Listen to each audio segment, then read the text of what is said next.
number of reasons why we leave the Father. But honestly, the distant country, the wild living, spending all this money, it just sounds like a good time. But inevitably, life lived apart from the Father doesn't work. It just falls apart. And when it does, the question becomes, how bad will it get?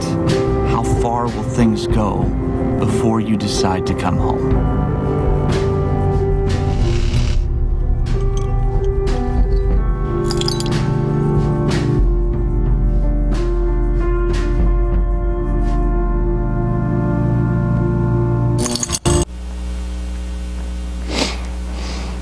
Good morning.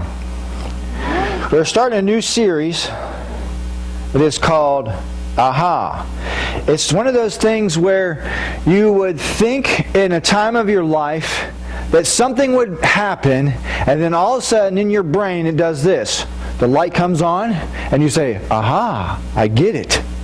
Aha, it makes sense now. But what we're going to look at in this series is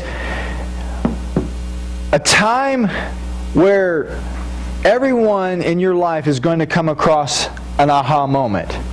It's for you, though, to recognize that. The definition that I will use for aha is this.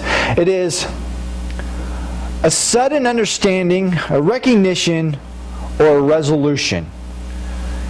It takes really aha to really happen in your life.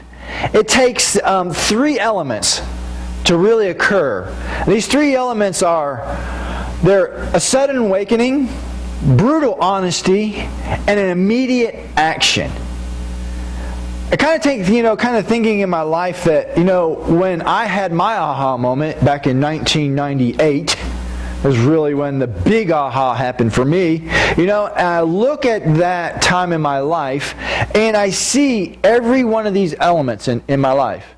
And then when I would sit down and talk to somebody, I'm like, when was it that you really, that made sense for you to come back to God and have God a part of your life? And they would just start telling me the events that happened and the things that was like transitioning in their lives, and then all of a sudden the three elements were the same thing.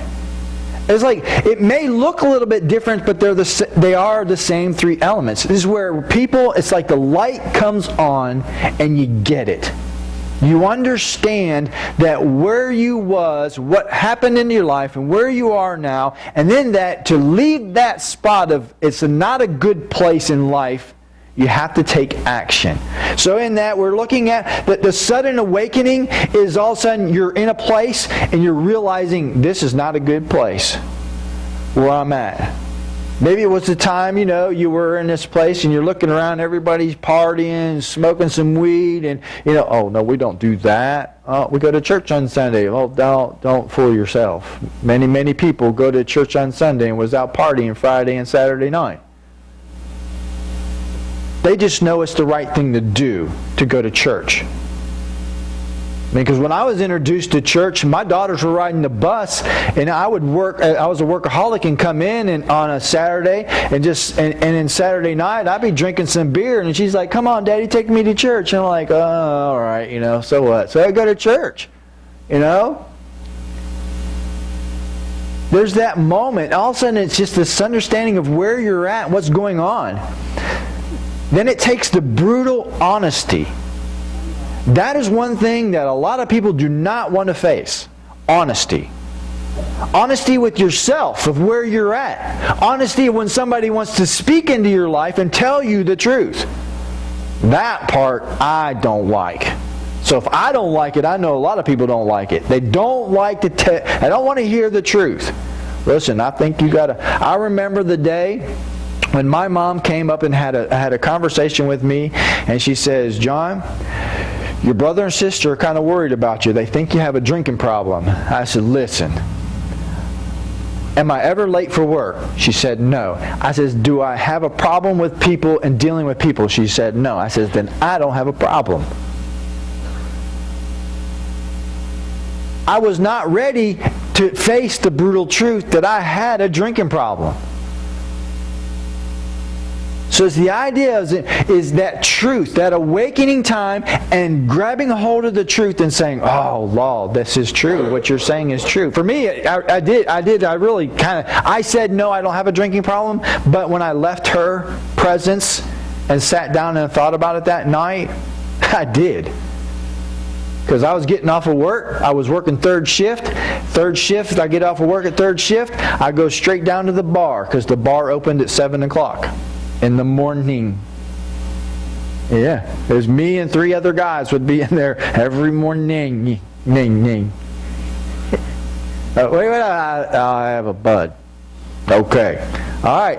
And I would drink me some, hang out with them guys, and talk about the night's work. And because, at the time where I was working, some crazy things would happen. I'm telling you. It was a gas station, and some idiots would come in and do some really stupid stuff, which was funny. If they had these little thingy things here back then, I would be a millionaire on YouTube because I would have some really good videos because there was some really silly, stupid people who would come in there. It's the idea of saying that moment in my life, brutal truth came to me. And then it took action to have that aha moment. These 3 elements has to have that to happen. But in that, it's to really understanding that your life, to have an aha moment, has to have a story about this, and it has to have a beginning. Okay? In every person's life, there is a story. Okay? You could have the aha moment, and you think you have an aha moment, but where did it begin? Where was the turning point in your life that it began at? For myself, I grew up in church. I did have a drug problem when I was a kid. You figure, well, your mom and dad gave you drugs? Oh, yeah, they did. Sunday morning, Sunday night, and Wednesday night, man, they pumped me up. It dragged me to the car, threw me in the car, and drugged me to church. That was my drug problem. And that was the idea of saying, I had a beginning. It started there. So in your life, there is a beginning point, a story of who you are. It's kind of like a story about a rags to riches story, But without the rags, there's no story because the riches is like, oh yeah, it's just a life of riches, No. He had to have the beginning. All right, so I'm kind of looking at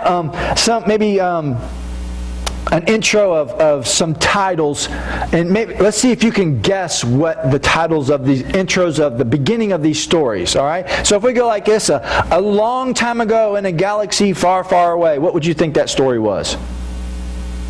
Star Wars. Yes, very good, very good. All right, this one's going to be a little bit tougher. Let's see. Think deep. The Marleys were dead to begin with.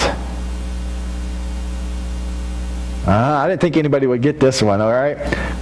A Christmas Carol. Oh, and the light comes on. I got it. Yeah, see the beginning of a story. All right, last one. Let's try this one.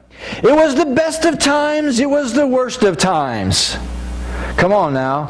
You might have to go back to high school for this one. Okay, come on. You know it.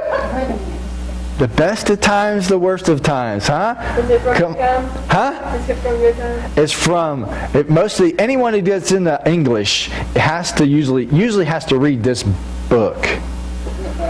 A Tale of Two Cities. Pretty close. A Tale of Two Cities. All right. So in that, we're going to really look at a story. It's called a parable. Okay, it's a story that Jesus told, and in this parable, it has a beginning. Okay, and that's where we find out about this, what's going to happen to this young man. Okay, so we're going to read this, and we're going to study this story for many weeks. Okay, it's really in depth because I really think by the end of this study of this word, you're either going to recognize an aha moment in your life or you're going to have one. Because going to have one means that you're going to embrace the truth, you're going to be awoken to what's happening, and then you're going to take action. That something needs to be done and to get you out of where you're at to where God has for you to be. Okay? So we're going to start off with Luke chapter 15, and we're going to read the verse 11 and 12. We're going to start off. This is the parable that Jesus is talking about. So let's read this. Luke chapter 15, verse 11 and 12, it says, Then he, this is Jesus speaking, okay, he's telling this story. Then he said, A certain man had 2 sons, and the younger of them said to his father, Father, give me the portion of goods that falls to me. So he divided to them his livelihood. Alright, so the beginning of the story, this story starts where? It starts at home. Okay? It starts at the father's house at home. Alright? It's a place that where you would look at, okay? It must be pretty good, because if you would read the whole story, you find out that the father has servants. Okay? He must be well off enough that he has an inheritance, because this is what he's asking for. He's really asking for the inheritance that is due him, and he's wishing his daddy was dead, to say, just give me the inheritance now. So things must be really, really good at home for to have this kind of background to say that, well, he's got servants and he's got money to give his son right now, and his son wants it right now. So really, to think about home is a good place. Home is a good place. But I really think about his son and asking for this is that for his son to ask his daddy, would you give me my inheritance now? It really gives me the understanding that his son was obviously immoral, rude, and selfish. That he would just would wish his daddy dead and take his money. Very selfish. I mean, because I even sat down with some 7 and 8-year-olds the other day, and I asked them about them if they would felt like if they were going to leave their daddy's house, and their daddy pays for their place to live. They get a bed to sleep in and buys their clothes and their food and things like that. What do you think about the little boy, when he would do that to his daddy and leave his daddy? What do you think about that little boy? And the one shot his hand up right off the bat, and I says, yeah, go ahead. And he says, that boy is selfish. Don't care about his daddy. This is a 7-year-old. And just describing this story to the 7 and 8-year-olds, a 7-year-old picks it up right off the bat. That it is a selfish person who cares nothing but for themselves, who is willing to take from a good place, a good home that's providing for them. Now don't get me wrong, there is a time and a place for a child to grow up, and it's time to move on. Go and do your own life. But in most realities of what I have been a part of in life, it is done the wrong way. It's like, I'm going to take everything I can and take it, and I'm going to be rude and inconsiderate, and I'm going to be ugly to my parents, and they cut a relationship. They cut the relationship because they want to have things their way, and life is good there. They're ugly to their parents. They want to mouth off and start a fight. They want to do things, and it just brings nothing but chaos and harm and hurt. And if they would really just take a second and look behind them and look at what mom and dad are doing and taking care of them by working full-time jobs and paying for the food and making sure everything is nice in the house, home is a good place. But here's the thing is that I want you to really recognize. This home that Jesus is talking about is God. God is the Father. He's the representation of this. God is the one who is the dad who is taking care of us. And so the question is for us is, why would we want to leave God and all that He has for us For something that's out there that really, if we would take a second, look over our shoulder at even maybe our own lives that are happening right now, or our friends, or our families, and look at the lives of nothing but unhappy people and destruction. The drugs that are killing people, committing suicides, and just driving down the road and killing somebody crossing the road because they're under the influence. Sleeping with somebody that is not their husband or wife, and then all of a sudden they get this disease and it's being passed on to the one that they love and care about. Or in that it just shortens their life because of the disease. The children, oh my goodness, the children that go through such mental stress because mom lives in one house and dad lives in another house and they don't get along.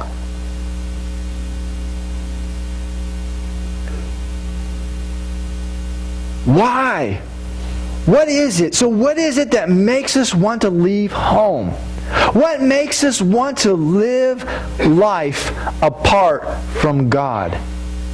What is it that drives us to leave a good Father who has always provided for us and do it our own way? What is it? I think we just want to look at really a minute and just look at ourselves and some of these little important items. I think the first one we want to look at is, I want it now. An instant gratification. An instant gratification. I always call it, this generation we live in is the microwave generation. If we want something to eat, we just pop it in there for a few seconds, boom, we got it, okay? You know, I remember back in the day when I needed to call somebody, you know, you had to go over to the phone and pick it up. It had this cord, then it had another cord into the wall, and you could only go too far, so private conversations wasn't happening, okay? And then you had to dial this little hey, how you doing? Or it'll be going ring, ring, ring, ring. I thought they would pick up the phone. I knew they should be home. No. We didn't have, answer machines weren't really existent back then. If they picked up, they were there. If they didn't, and if you picked up, it didn't say, it's so-and-so's.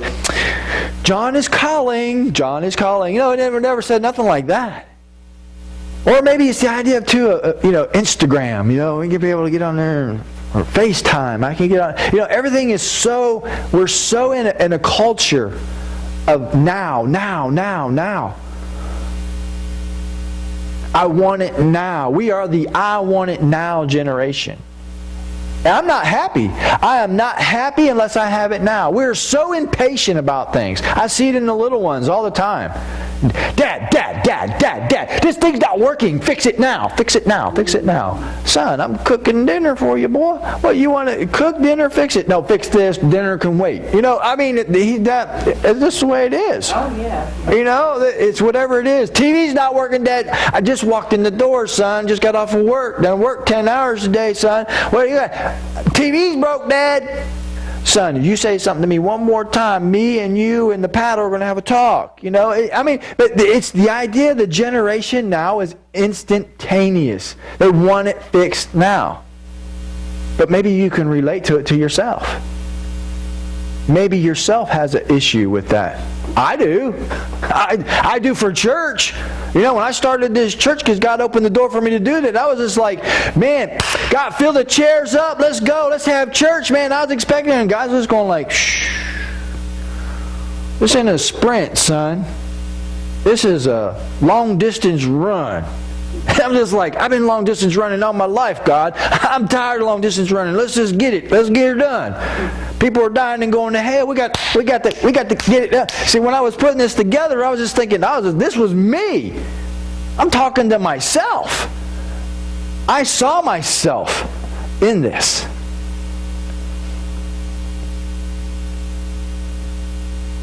We are saved, but we still live in a fallen world. So we wait. We have the sure hope of heaven, but we're not there yet, so we wait. We've been promised that all things work together for good for those who love God and are called according to His purpose. But it sure doesn't seem to be happening, so we wait. This was me as a Christian, trying to reach the lost, trying to figure out the new next gimmick for people to come to church and know Jesus. See, this has two different looks at it. There's those that are far from God and those that are walking with God, and we're willing to sacrifice, being patient on God's timing. Look, Abraham, he was 100 years old waiting for his son to be born. I don't know about you, I was like, I'm 40, the son, and waiting for a son. I'm be like, this ain't going to happen? Forget it. You know what I mean? It ain't going to happen. Forget it. I'm just telling her. How about this one? This one here, I think a lot of people might recognize this one. I deserve it. Entitlement. I have been through hell, man. You don't even know what I've been through. I deserve it. All driving that bus with them kids, they're all disrespectful, and starting a fight in the middle of while I'm driving down the road. I got to pull off the side of the road to break up the fight. And that girl had the nerve to say something to my wife and stand up and think she's going to hit my wife in the face. Oh my word. I deserve this. Maybe it's something else that you've been through. And you look at through this life and say, this isn't happening. I deserve better than this. Maybe it's the idea of saying, I've been working my whole life. I'm 21 years old, got out of high school 2 years ago. Been working my whole life. 2 years. I deserve a better job than this. $725 just ain't getting it. I should be making $60,000 a year like my daddy, who's been working for 50 years. I deserve it.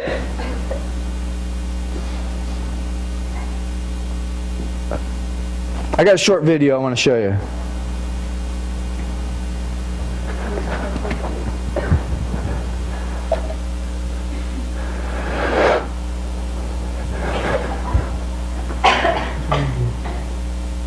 Down. That one.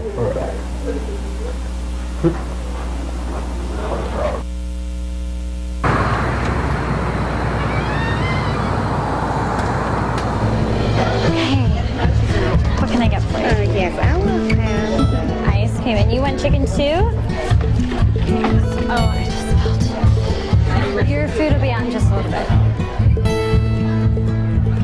Obviously, in this story, the father represents God, and the younger son represents, well, most of the rest of us. I need more fries. If you've ever thought about chucking it all and starting over, if you've ever thought that you wanted more and deserved better, if you've ever felt like you were being held back or you were missing out or that you wanted to do things your own way, then perhaps you can identify with this younger son.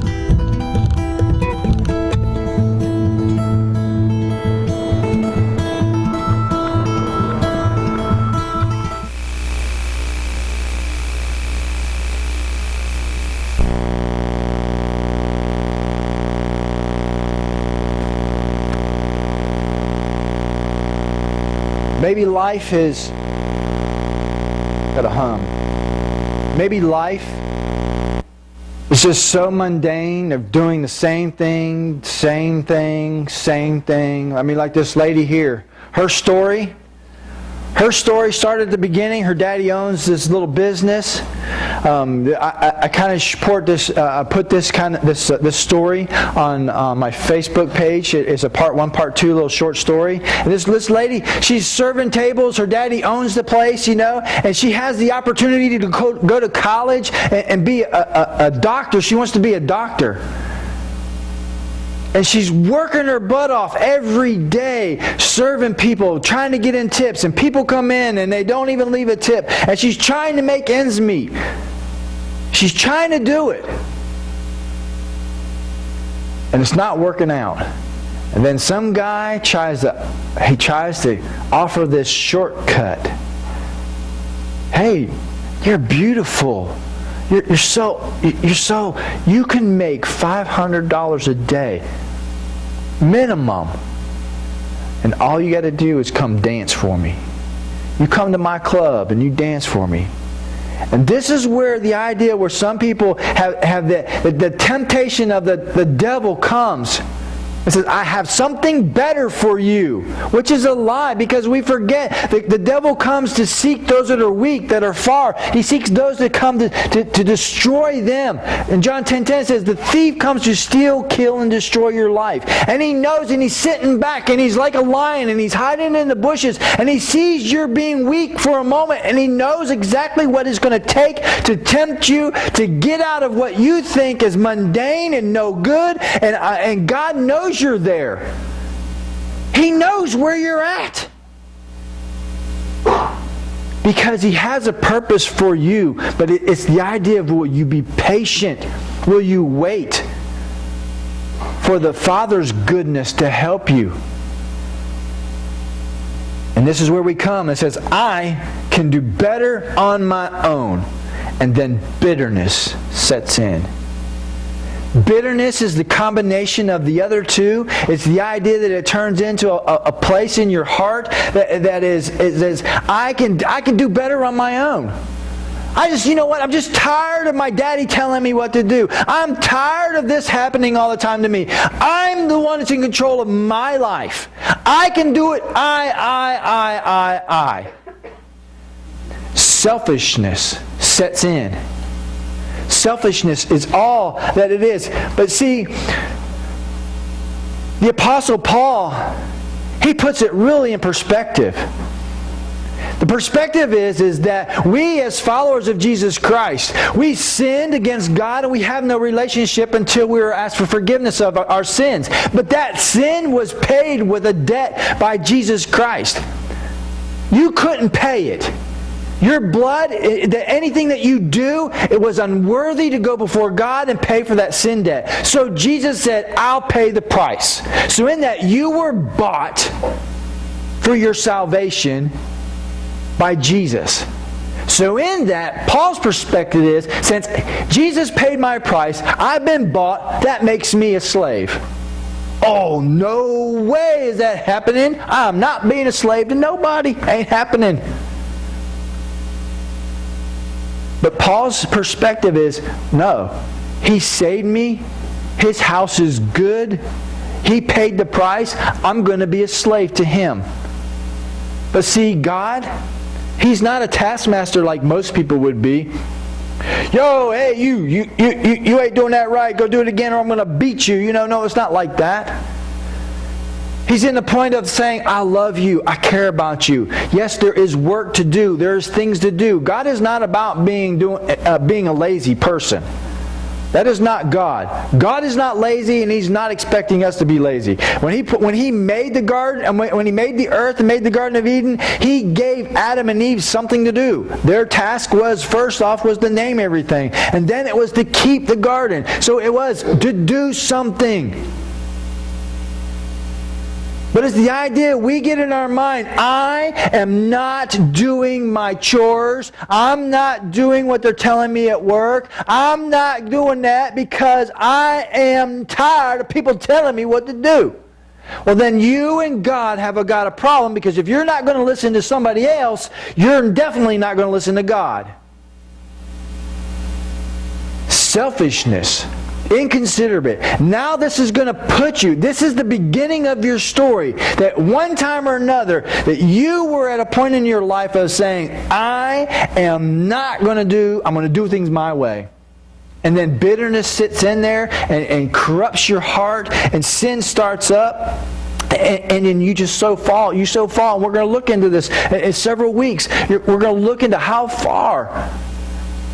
How far. But do you really realize sometimes it can take you so far, some people never come back.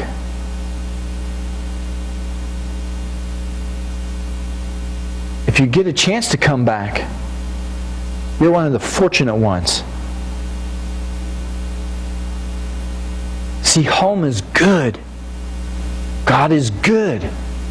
Even though you could say, I'm a slave to God, but God is so good, He still gives you the choice. You can stay here, or you can leave. I'm not going to stop you from leaving. Where most taskmasters, oh, you want to leave?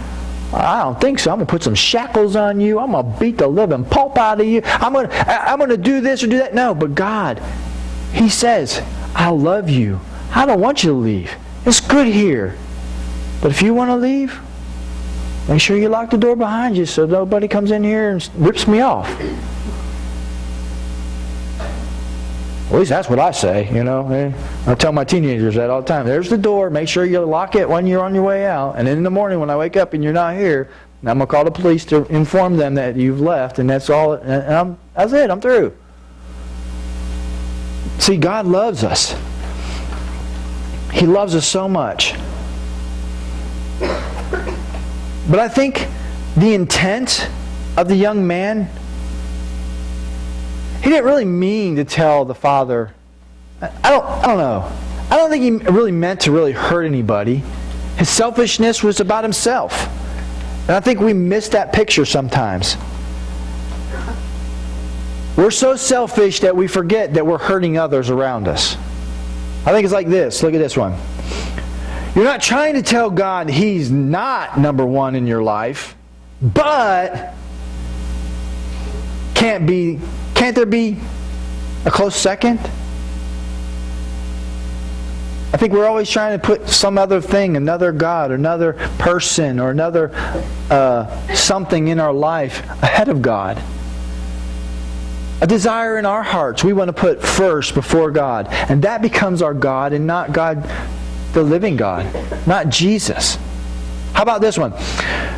You're not trying to tell God that He was wrong about your marriage, and that's why you went and had the affair, you know. But don't you deserve to be a little bit more happier? This is where some people that they're flirting with the person at work, or they're flirting with the person at the store they're stopping by every day in their routine. And they're missing the mark of things are not happy at home. My husband he's every day he comes home from work, he's mad. I don't know what's going on at work, but he's mad, and I'm tired of it. I deserve better than this. This guy over here, he's just whispering in my ear, he likes me. He said I was cute.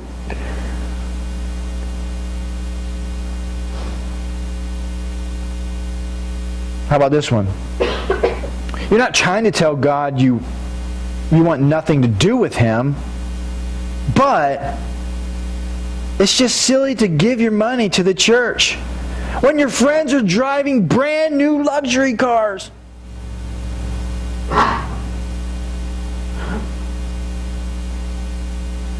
Your love for God will want to go and give to His ministry, because the Bible says that you're robbing Him if you're not giving the bread to the church to take care of the church, that also others can be drawn in and saved.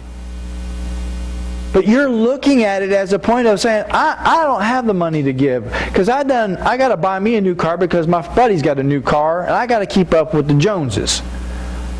he got him some new Nikes, and I'm going to get me a new pair of Nikes, so I can't give. So everything out there in the world becomes God, because it's more important to have that than to have just to say, you know what, God blessed me with this job. God blessed me with the health to do this job. So why not just give Him 10% of what comes in, and I'll work on living with the 90% and taking care of that.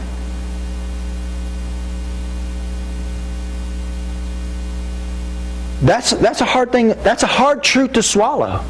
I have people come in and sit down and talk to me like, hey, what is your intake on this tithing thing, you know? I mean, I really don't read too much about it in the New Testament. It's like maybe we're covered by the Jesus, so we don't have to tithe.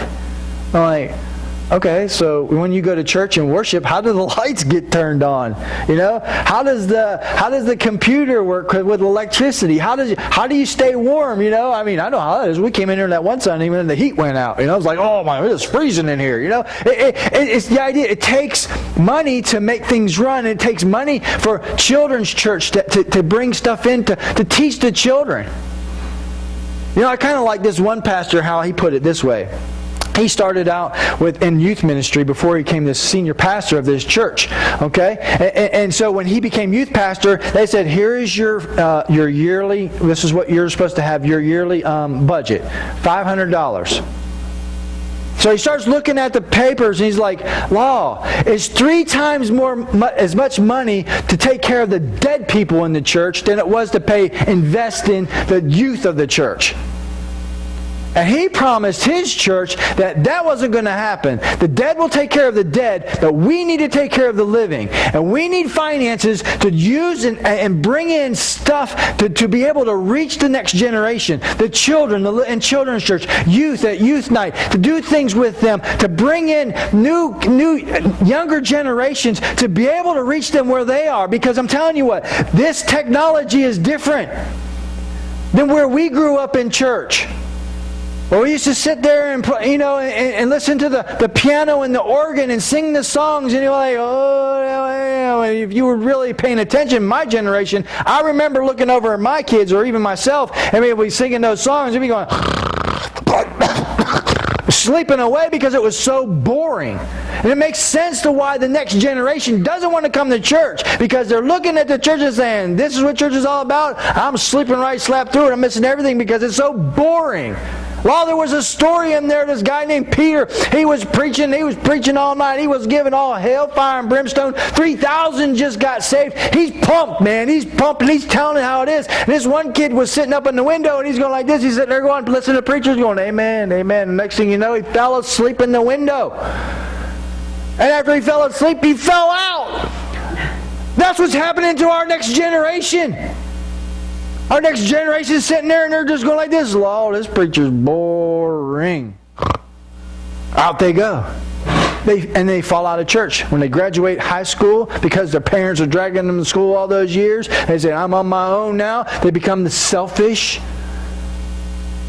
They become bitter because their mom and dad drug them to church. And all the other things. And then they fall asleep and they fall out. Those are the things that we need to recognize.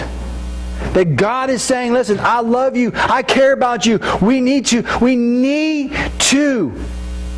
have an aha moment in our own lives first. It's like in the airplane. When the masks fall down, what's the rules? The rules are, don't help somebody else with their mask. You put your mask on first. Okay? And then you help the person beside you.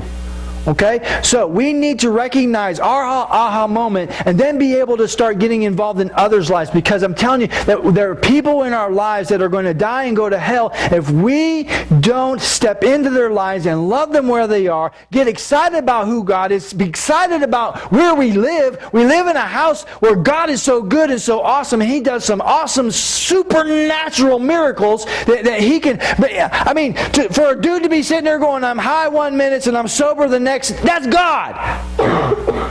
For the next person to be saying, I got a big old knot in my neck, it's cancer, and all of a sudden, next thing you know, boom, the knot's gone. The cancer's gone. That's God. Where He is good. It's good. So His plea for you today is,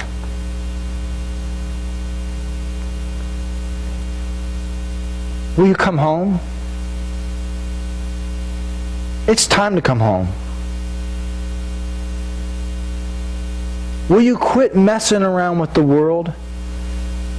Jesus says in Revelations, He says, listen, I would rather you be hot or cold. But if you're going to be lukewarm, I will spit you out of my mouth. He's pleading with you. Quit playing with the world's stuff and come home. Come home. If you all stand.